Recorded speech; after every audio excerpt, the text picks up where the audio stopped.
प्रणाम। मोर 8 वर्ष 250 टଙ୍କା medicine use करी।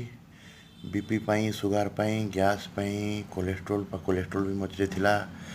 स्पॉन्डिलाइट मोर रहे, आखि प्रोब्लेम, दुनिया रकम प्रोब्लेम पर बर्तमान मु नेचुरोपैथी गोटे यूज कली। 25 रकम जिनस यूज करी गोटे जूसटे कली। काढ़ाटे गोटे 9 रकम जिनस मिसी काढ़ा कली।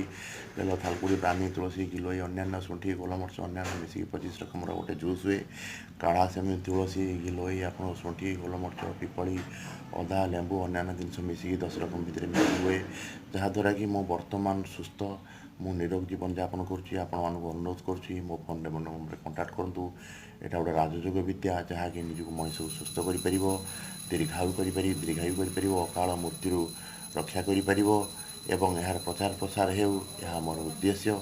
आज मु सुस्थ, अनेक भी सुस्थ। ये संस्थाटी आज हस्पिटाल में कर। जय जगन्नाथ।